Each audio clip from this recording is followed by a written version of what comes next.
how I look at self-leadership. It's that three-prong approach: what it is you want and why, how to get there, and then what to do on a daily and weekly basis. Welcome to Critical Thinking Required, hosted by LBW.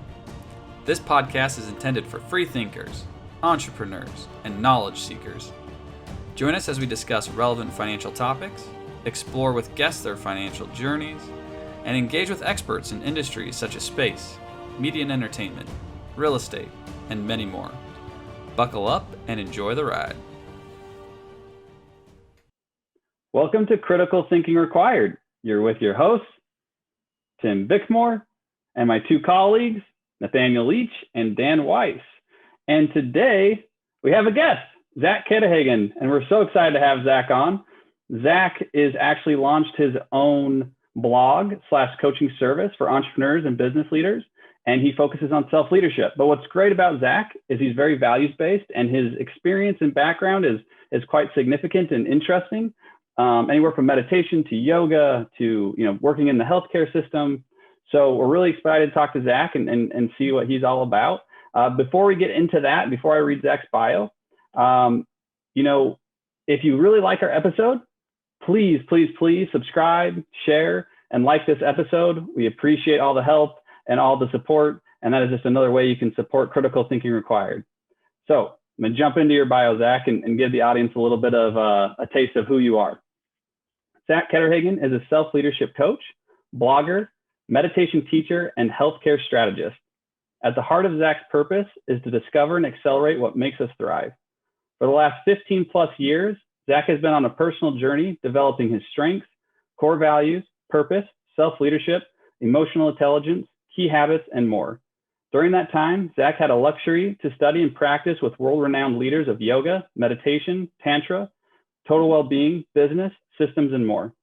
Zach's passion is to accelerate a leader's journey towards self-leadership mastery and help entrepreneurs and business owners create a life of ultimate fulfillment and inner freedom. Zach coaches entrepreneurs and business owners in the flagship Self-Leadership Mastery Coach program on how to lead with clarity and purpose. Zach lives with his wife and his two sons in Sun Prairie, Wisconsin. Please follow Zach's blog and access resources to advance your self-leadership at zachketterhagen.com. Zach, welcome. Thanks for having me, Tim. Thanks for having me, you guys. Yeah, really appreciate it. So obviously, I've known you for some time, about almost 1-2 years now. And, we always have wonderful conversations just about your overall thought process, your own personal journey. And it's really, really exciting and interesting. So to kind of kick this off, could you just tell us a little bit more about your practice and how you got to where you are? Like, how did you get into the self-leadership? Just kind of give us your background. Sure, yeah, absolutely. I think a good place to start is after graduating college from UW-Madison, I was in a rough place. I was battling with addiction, anxiety, depression, and that painful experience led me to, all places, yoga community, where I was, the yoga community was Himalayan Institute, where I was naively going to spend a year of my life and get a yoga teaching certificate. And I was introduced to the Himalayan Institute for my brother and dad, who were students. So it was in the family. And little did I know, I spent 8 years of my life there, met my wife there, and had 2 children there. And it completely transformed my perspective. I was able to not only deepen my yoga, meditation, and worldview, practice of Tantra, but also professionally develop through Yoga International magazine that spun off into yogainternational.com. And those of you listening at home, if you're looking for a home digital practice, yogainternational.com is still a wonderful resource, one of the best out there. And it was time to leave the ashram. After 8 years, we relocated to Madison, Wisconsin, Sun Prairie specifically, good place to raise a family, and really was searching for what's next. I eventually found Health Rosetta. My background's in project management and product development, and really, I take from a lot of the self-leadership, my project management, really how to project manage your inner world, that it's both a science and an art, and really spent the big part of the past 15 years diving into that art and science, and really passionate to take my healthcare strategy, to take, leading meditation retreats, leading stress relief and self-leadership, to launch a self-leadership coaching program, to help entrepreneurs, to help high performers, business owners really thrive. It really excites me to maximize a leader's potential, right? It's where I'm thriving, and I would do this for free. And so thanks for inviting me to join the conversation and share a little bit about self-leadership. And I hope that told you a little bit more about my background and why I'm here today. Yeah, and so my next question comes from the place of you're mixing a lot of different areas into one. Sounds like you're taking more of the traditional Western society project management style, but tying in a lot of potential values and intricacies of the Eastern culture, more meditative yoga, as you mentioned.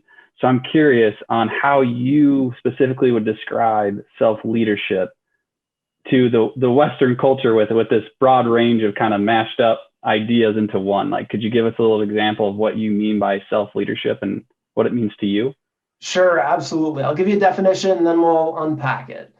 But really, it's at the end of the day, it's defining success on your own terms. 20, 30 years from now, you're going to wake up and did you lead a fulfilled life? Did you lead a successful life? And I would argue many of us are searching for the wrong things. We're searching for a more temporal experience of happiness. And at the end of the day, projecting yourself 20 to 30 years from now, will you have huge regrets? And so defining success on your own terms. And so how do you do that? It's done in three mechanisms. It's defining what it is you truly want and why. So it's your drive, it's your purpose, your core values under that, what it is you truly want. And then once you know what you truly want, how are you going to get there? And we talk about this all the time, Tim, what value-based systems are you going to leverage to get there? Because what most people miss is harnessing systems to really put your self-leadership on default, so to speak. So then when you're at a low period in your life or getting very excited, let's say, you're riding on those systems, those proven systems. And examples of value-based systems are emotional intelligence. If you get good at understanding your emotions and relating, practicing self-compassion with others, that will help every other aspect of your life. Another example of a system is decision-making. If you get good at decision-making as a leader, it will 10x your self-leadership. And it's amazing, as I assess people's self-leadership, a lot of people don't know their decision-making practices, or don't even, I go a step further, like document your decision-making practices so you can see it and improve it. And so those are just two examples of systems that if you develop once and continue to develop, you become the person that you want to become. And it's also your default mode network. And the third aspect is, okay, once you've got, what it is you want, you've got those value-based systems, then what are you going to do to maximize your time on a daily, weekly basis? And there is just so much research out there now where what I like to call purpose over productivity systems. And so there's just best practices to have a weekly check-in, to have a quarterly check-in, because we as humans, we slow down. And so how are you instituting a positive disruptive force in your life to maximize your daily and weekly basis? Are you blocking out an hour of your morning when your energy is great, not on tactical bullcrap email, right? Are you really diving into creating long-term value? And so that's a long-winded way of the worldview of how I look at self-leadership. It's that three-prong approach: what it is you want and why, how to get there, and then what to do on a daily and weekly basis. So I'm curious, these ideas from a standpoint seem simple. Like, oh yeah, okay, understand what I want, understand how but where do you feel people make the biggest mistakes? Like, why isn't everyone just doing it? That's a good question. And I think I'll start with a story, which is the story of my life. Why was I struggling with addiction? Why was I struggling with anxiety and depression? I had everything going for me. Still, when I was at the yoga ashram, I had all the support into develop my self-leadership through yogic and tantric ancient principles. And I kept on getting in my own way. I would say the biggest factor of why people don't advance their self-leadership is they get caught in their limiting beliefs. Limiting beliefs are falsehoods that we hold on to. One example that I like to just share is, you're in the dark, you see a rope, and you swear it's a snake. Nothing will convince you otherwise, that you will not go back in that room because you are scared of snakes.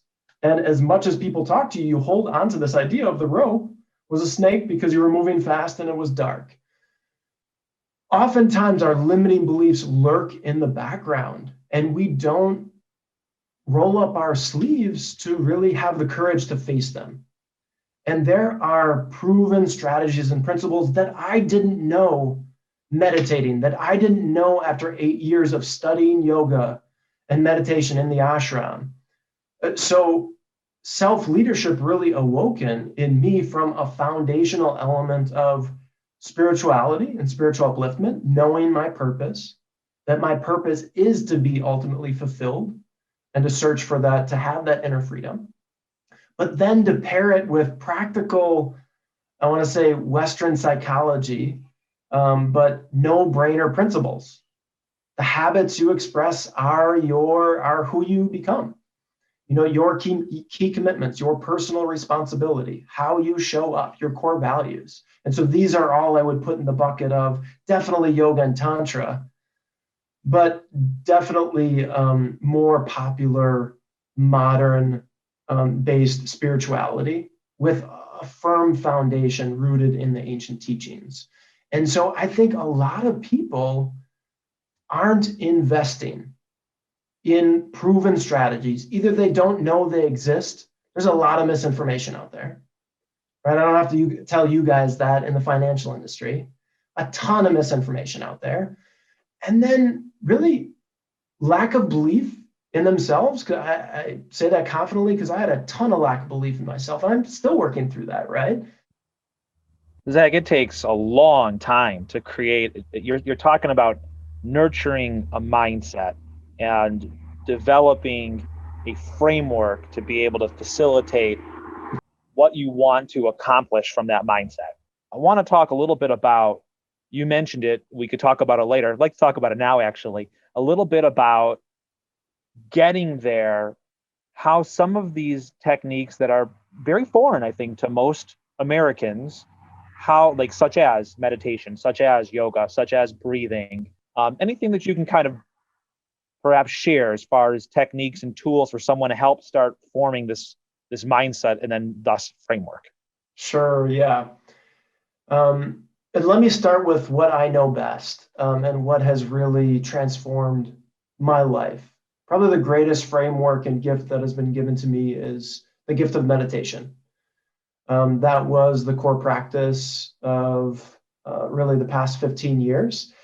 And it's something that I like to share this because I want to inspire people that meditation is tough. It took me 10 years to develop a daily meditation practice.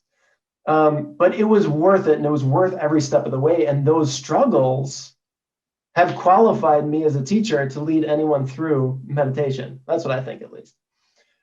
There are apps.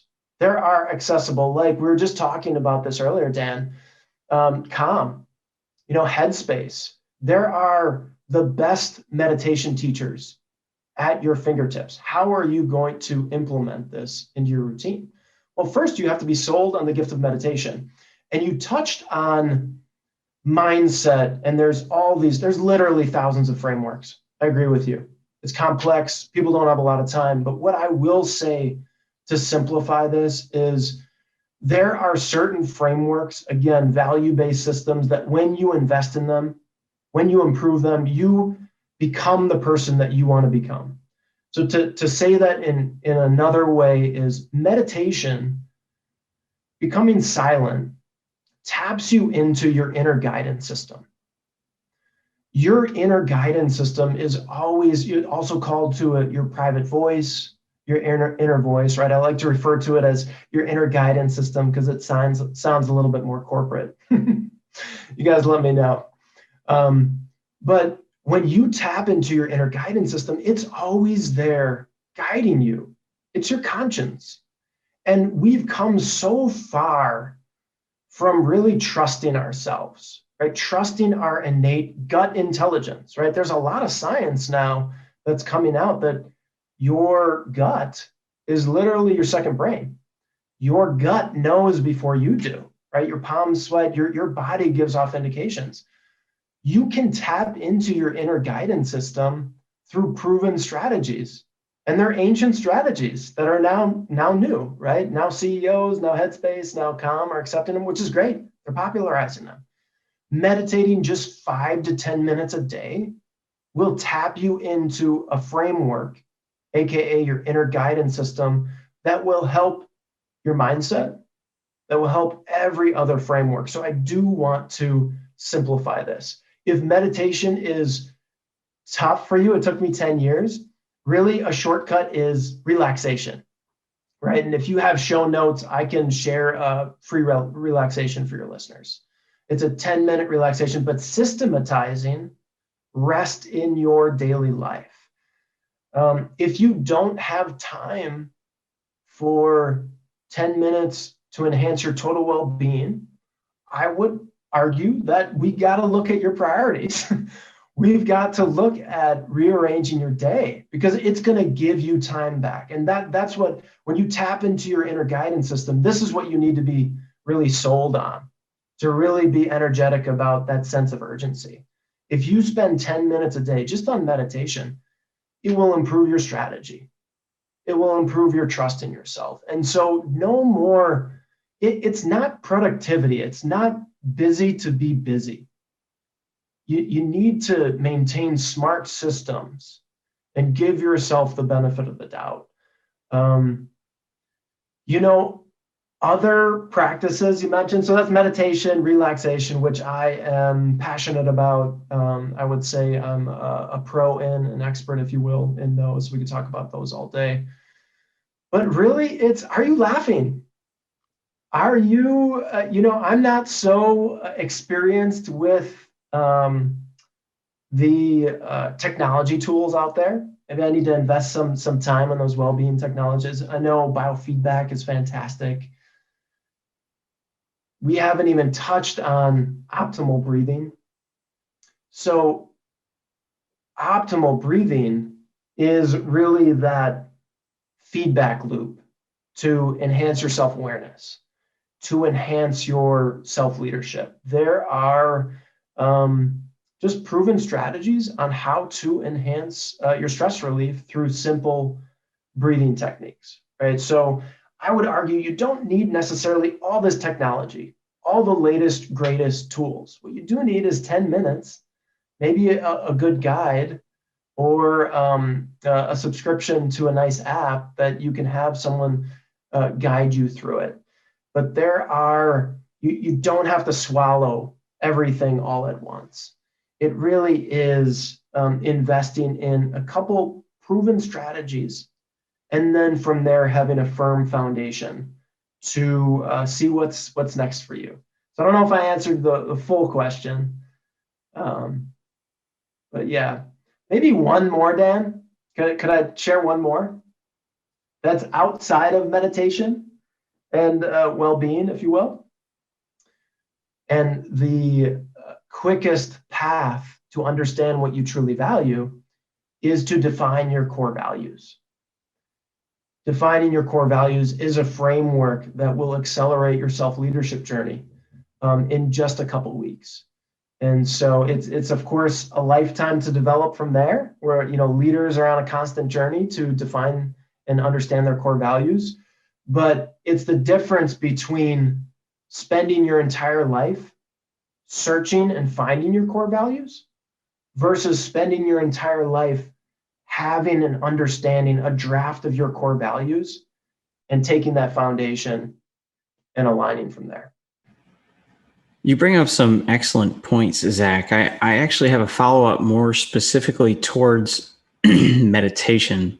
So coincidentally, a couple of weeks ago, I happened to come across an article in Harper's Magazine titled "Lost in Thought" by David Cortava, The Psychological Risks of Meditation. I'm just curious, have you happened to come across that by chance? I haven't. Okay. So I'm not bringing this out to cause drama or anything like that. Yeah. Because it is negative towards, I shouldn't say it. It has negative connotations towards meditation, because it speaks of the story of a young woman who went to a retreat where they did meditation all the time. And I think it was for 10 days.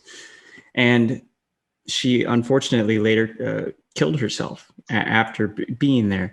And supposedly she had no pre-known psychological conditions or disorders of any sort. But for whatever reason, she started to hear things, and it just accelerated from there. So as background to that, so my question to you is there such a thing as too much meditation? Because when I think of yoga or meditation or any of these ancient practices, what really appeals to me is that it's really speaking to balance, to balance yourself. And then when you think about balance, I just think about balance throughout everything that I do in my life. And while I may skew from one end to the other and on the spectrum in certain things, I generally try and maintain a balance. So I was wondering if maybe you could speak to that a little bit.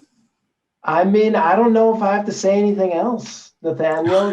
You hit it on the head. I mean, balance. We live in such extremes, and we, especially in the American culture, we tend to think bigger is better, faster is stronger, and that couldn't be further away from the truth, especially with meditation. And the definition of meditation, I think, is important in this case, that it is a deepening of focus and clarity and study of oneself. So a teacher's main job, if you will, is to awaken your inner balance, your inner guide. And what we often default to is the teacher said X, I need to do X, and I want to do extra credits, so I'm going to do X, Y, Z. And that's not the purpose of self-leadership or developing a meditation practice. And in certain circumstances, I wouldn't recommend meditation. Now, meditation is a wonderful practice when it's couched in balance. A 10-day silent meditation retreat is intense. And it can awaken our inner demons, if you will. We can spend all those 10 days battling our limiting beliefs and be more of a miserable person when we go home to our family. And so a meditation practice will not produce the results that we're looking to achieve. A balanced meditation practice, a perfect meditation practice, which is consistent, right? It's something that you can do consistently every day. So not a 10-day retreat, I advise start with 5-10 minutes, right? Listen to your body. That's the key, right? People have stopped listening to themselves. They want to listen to a teacher, right? So awakening your inner guide, consistency. So over a long period of time, it's something that you can do over decades. And that's so we were talking about all the benefits about meditation. Where people get trapped is they want short-term benefits. But meditation really is a long-term approach. And that's why I think also the tendency to go to a 10-day retreat or to go to extremes is because they want to get out of pain, right? That's why we're motivated mostly by that. Some of us are motivated by enlightenment. That's the few of us. And I'm definitely not one of those folks. So I want to be clear on my motivations. So consistency over a long period of time and with love and reverence. Again, I do tend to go from one end of the spectrum, but I always try and, for example, for me, a big help is my partner Ying, my wife. She really helps balancing me. And honey, I know you're editing in this, so keep it in there, okay? I love you. But just a quick follow-up though. Is there a recommended, like, you shouldn't go past a certain amount of time meditation? Or so you said, so you first say start light, but then as you said, your journey took 10 years before you finally got to that perfect. So for somebody with your amount of experience, how long can you go meditating, or how much would you recommend your own self to not go past a certain point? Does that exist for you? I think it exists for everyone. You can do too much of anything, right? And it's too much because it's past my capacity. And when we get past our capacity, so when we challenge our capacity, of course, that's a growth mindset. That's we have the ability to maintain a growth mindset. We can't grow in our comfort zone. And so there is this how do we remain balanced while continuing to grow and expand?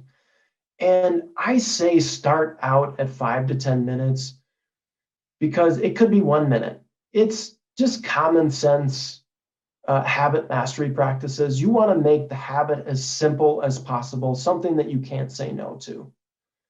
Meditation is a delightful practice that you're going to, assuming you have some guidance, you stick with it, you're going to continue to show up and like it. You're going to find a little bit of maybe more peace and calm. And if you're not finding that calm, seek out guidance, seek out help, right? I tend to think of, today I meditate, between 30 and 45 minutes. I don't necessarily like sharing that because it's different for everyone, right? And that's the key, right? So what makes sense for you and your journey?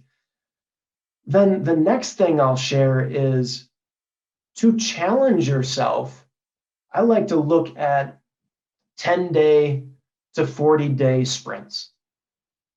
They call them, let's say, challenges, right? And so I wouldn't think about, I have to, I'm meditating 10 minutes a day, and now I want to meditate 20 minutes a day for the rest of my life.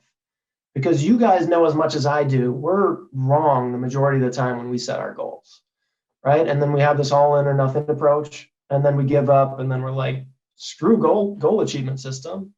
The research has got nothing on me, and then you give up.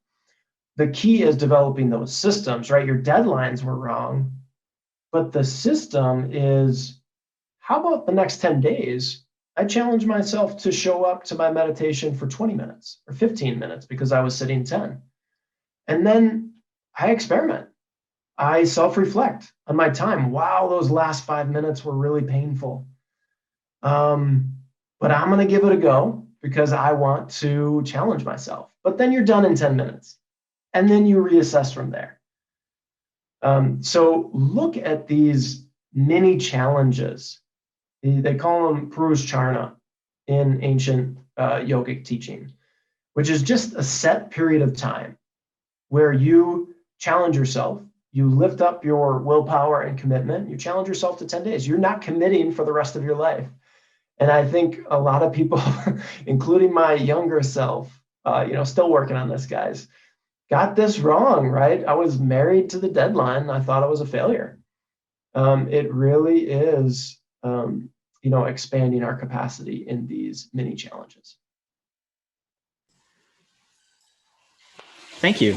I think that you've touched on a lot of good points there. And what I especially like, in addition to everything we just spoke about, was that the goals that we set, they can't just all be hit one shot. It's not one shot, one kill. It takes small goals that you have to set for yourself, and they build with time. I mean, we say it to our clients all the time, especially with their financial planning goals, which I'm sure that Dan might have some. He looks like he's thinking right now hard, like he's got some good questions for you. So I'm going to let him take it away. Thank you. Thanks. I'd really like to have a conversation about application and accessibility.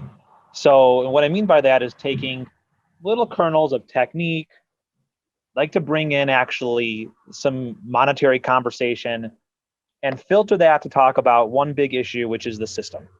So, and if I misquote you, please correct me, but I've heard my wife, who Nathaniel talks about his wife all the time because she's editing this, like he said, and he gets points for that. I don't talk about my wife enough on here. My wife often talks about something that I've heard you say, which is that we in this country, at least, we don't have a wellness or a well-being program. We have a sickness program.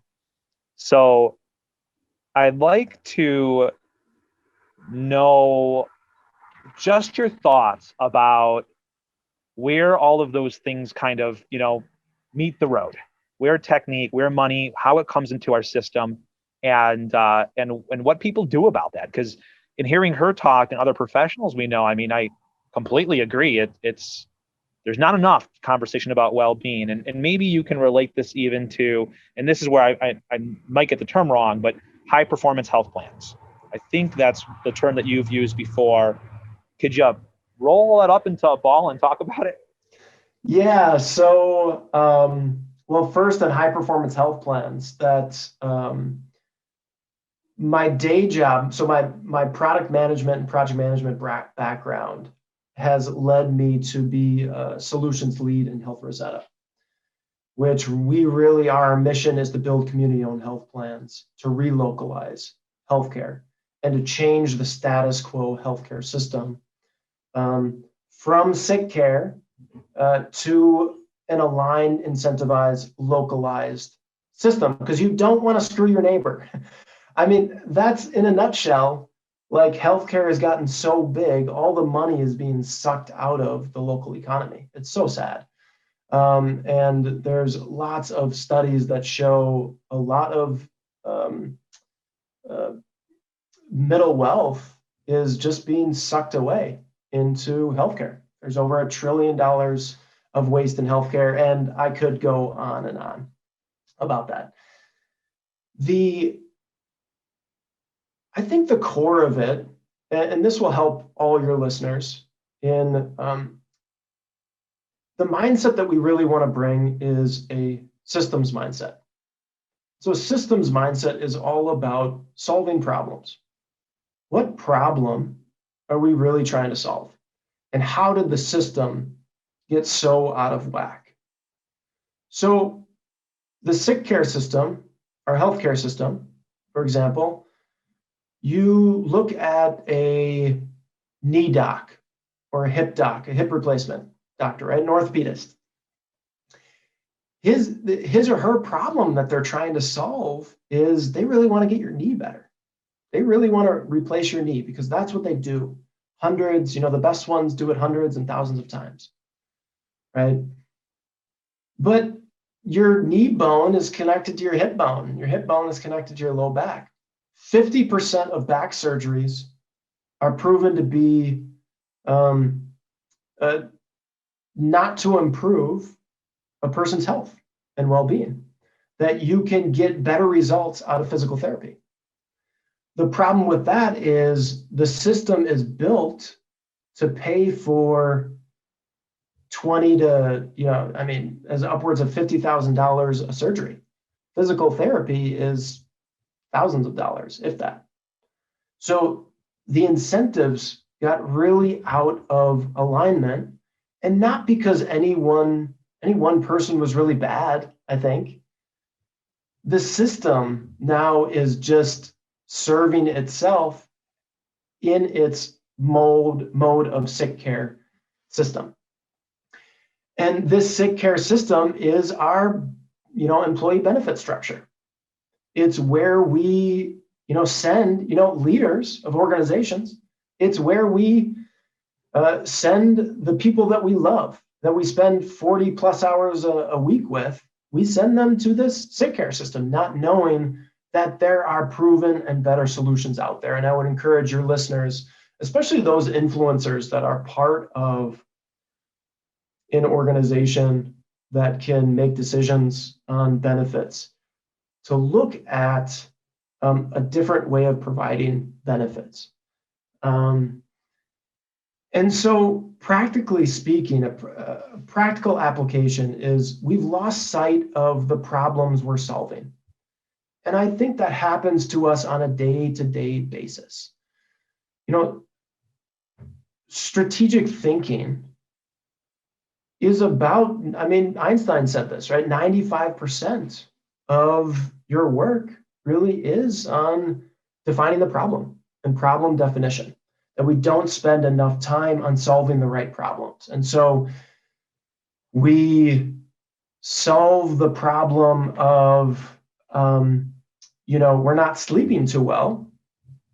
And so we take medication, let's say, and continue to take your medication. But your sleep is connected to your stress management, which is connected to the food that you eat, your healthy digestion, which is connected to your exercise.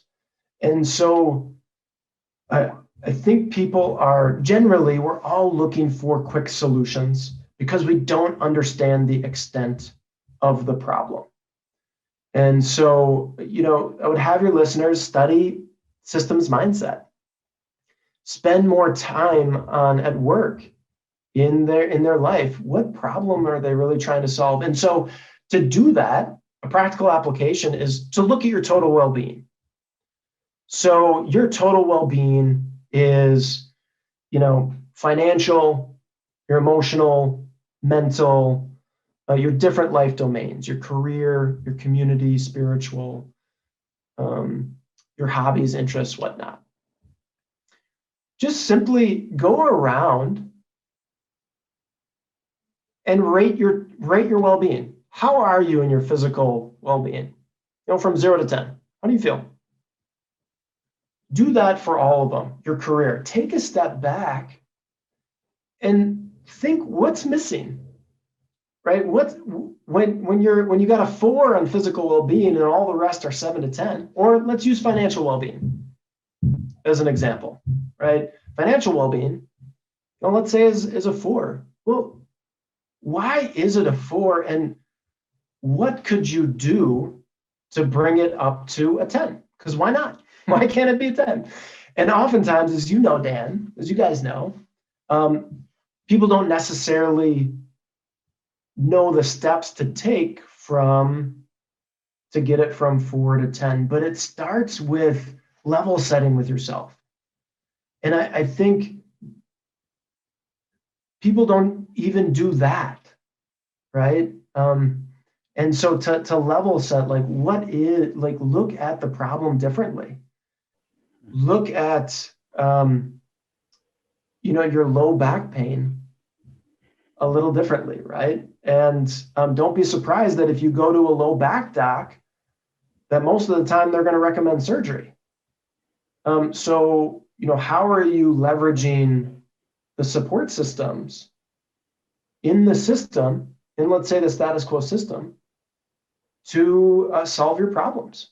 Yeah, I think you tied it in quite well, actually. And I just want to, ask just a further question when it comes to the monetary side or money side of your practice. I know knowing you, Zach, and having the privilege to speak with you off air and talk. I know we talk a lot about how sometimes you work with your clients and it deals with monetary means. and money and limiting beliefs that come to money.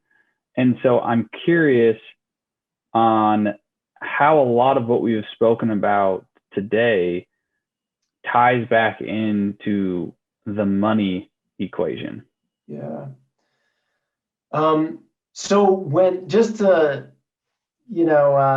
say this, when they really want to get invested in their financial well-being, I'll kick them to experts like LBW.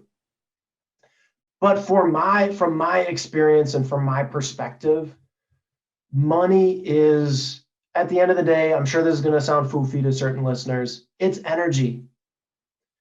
And how we relate to our energy. Think about how do you show up to physical exercise? Is it torture? Is it like, gosh, I got to run 5 miles and I literally hate exercise? Guess what? You're not going to show up in a week or 2 weeks. Guess what happens to our money mindset? We treat it with a death grip. We wallow in our, let's say, real financial woes. That's real, right? Or we wallow in that we aren't good enough. We don't have enough money to hang with our friends. That's often where we get this more sick mindset to money. And that mindset simply won't attract and won't support a sustainable relationship with our energetic relationship, if you will, to money. And I grew up, quite frankly, as, thank you, Dad, love my dad. I grew up with a poor man's mindset. I was taught that to be a true Catholic is to be poor and to serve the poor. And I've had to do a fair amount of work, and my journey will still continue in this regard, but I've come a long way with transforming my energetic relationship to money.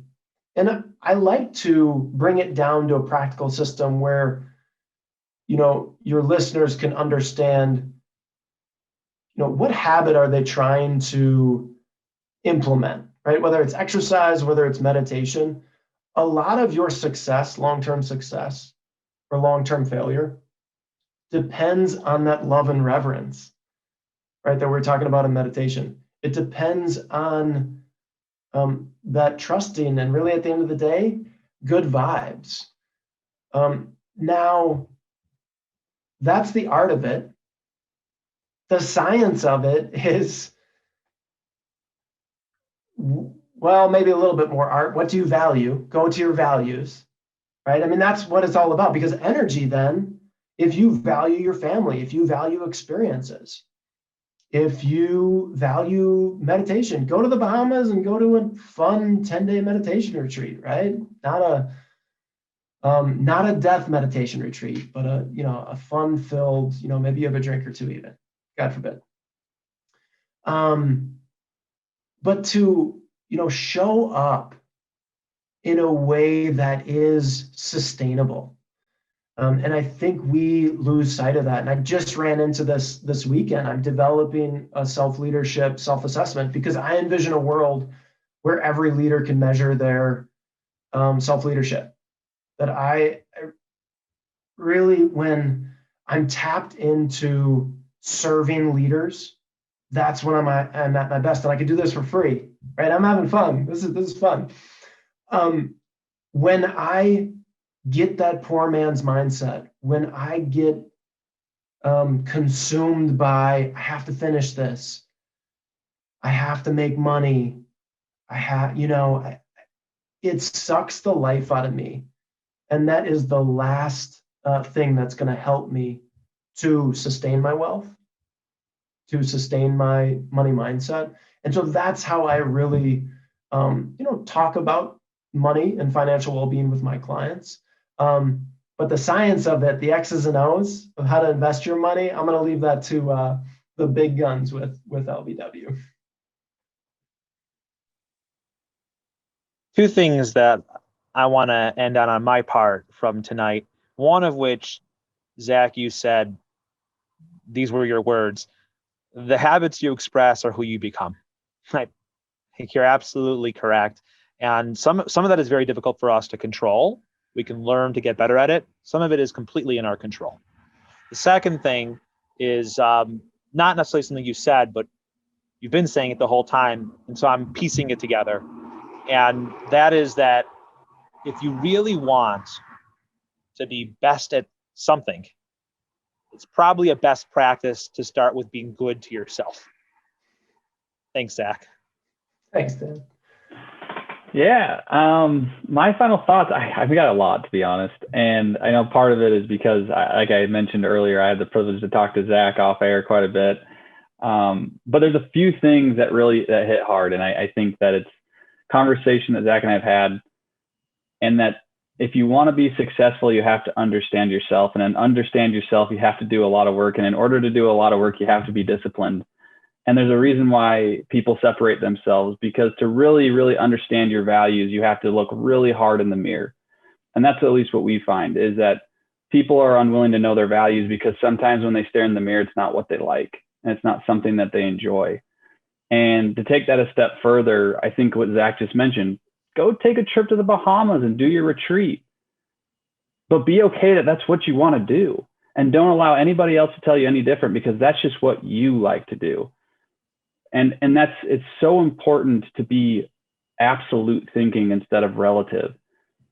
Don't think relative to your friends. Don't think relative to your family members. Don't think relative to anybody else but yourself. You have to have an absolute mindset, because that's how you can derive your values, which then you can understand your values. You can then use your money to purpose those values. And I think that the biggest misconception in the United States, can't say across the world, but I can say for our country, is that people do not understand the true value of the dollar, because the true value of the dollar is tied to what you value. And it's different for everyone. And it's not the same. And people get really caught up in, I think what Zach was explaining, is the noise. There's so much noise. And it's been said very beautifully in a lot of literature that I've read, is we all live in the clouds. We all live in the noise, but can you live above the clouds while living in the clouds, right? And it's separating yourself from what Zach was saying, the noise, but understand that the noise is never going away. It will always be there, regardless if you want it or not. And so, Zach, I appreciate your value-based system. I feel like that's how we approach it from a planning perspective. And it was just really, really nice to hear a lot of your thoughts. So I'll toss it to Nathaniel to let him to go at it. Thanks, Tim. I really don't have much. I just really enjoyed our brief conversation there, Zach, about just balance. It's really what it's all about, being comfortable with who you are, being comfortable with those you have around you, you surrounded yourself with. If you don't feel comfortable with the people around you, then you should go find other people to be with, I think is a big part of it. And just balance, moderation, people. I mean, you don't have to always be over here or over here. It's okay to be in that area and move. Sway like the trees in the wind. That's what it is.